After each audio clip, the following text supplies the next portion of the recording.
Hi there, this is Gary Ryan Blair, and this message has nothing to do with building biceps, but has everything to do with shrinking balls.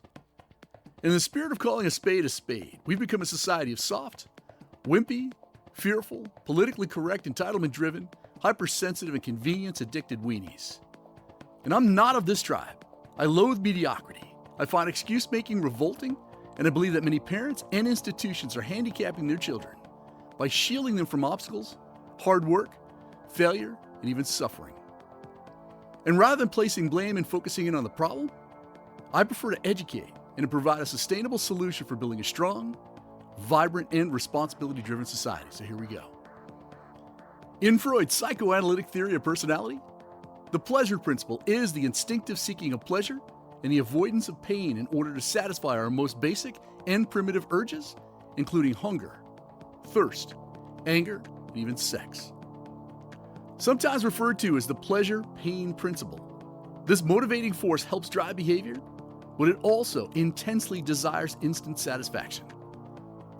The pleasure principle helps us to understand why people by nature are quite predictable, easily manipulated, and seemingly defenseless when it comes to issues of ease and convenience.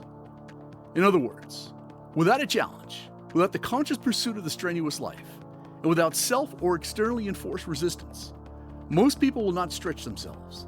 They will not willingly put themselves in a position of vulnerability. They will not become their own hero, and they most certainly will not grow into their full potential. The majority of people in life are not hard acts to follow, as they look for the low bar by focusing on the bare minimum that they can do just to get by. They settle for mediocrity.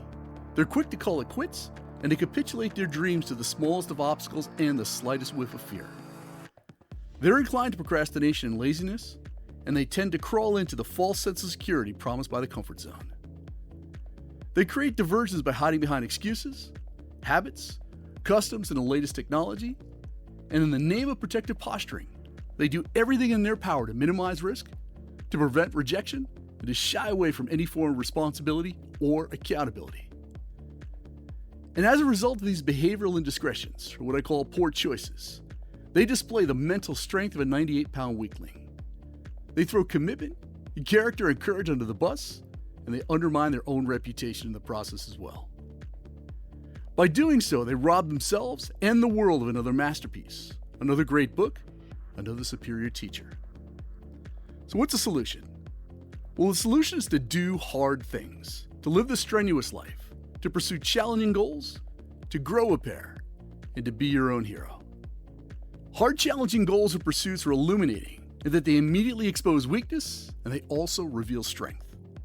And they do that by testing your mind, your resolve, your character, and your commitment, as you're either going to rise to meet the mental demands and the physical rigors of a challenge, or you will succumb to them.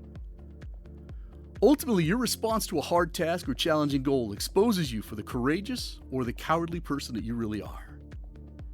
And precisely because victory begins in the mind, all challenges are initially won or lost between your ears. See, the human body serves as the perfect metaphor for understanding the importance of pursuing hard, challenging goals, for the simple reason that the body is built to adapt and to respond to the demands that are placed upon it. See, physical muscles continue to grow and strengthen through the challenge-response principle.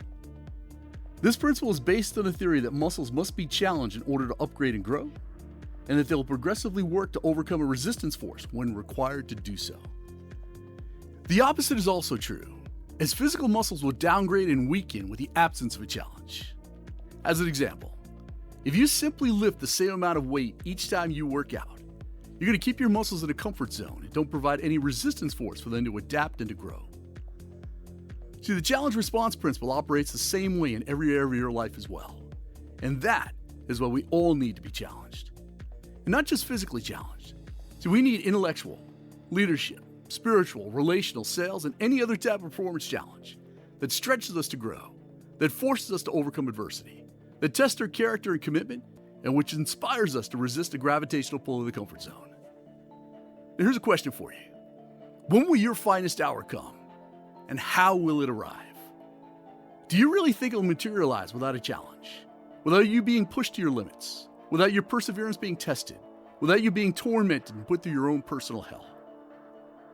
In short, for an individual, for a team or company or community or country to become great, it requires that you do hard things by looking for and rising to the great challenges that are thrust upon them or the ones that they thrust upon themselves.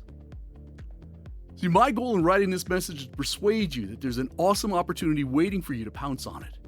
A chance to significantly change your life, to unleash your greatness, and to make your mark on this world. And it's not done by doing things that are soft and easy, but it is done by doing things that are hard, that are demanding, and that are highly rewarding. It starts by making a simple choice. Be your own hero. And I created the 100-Day Challenge to show you how. So check it out at 100daychallenge.com.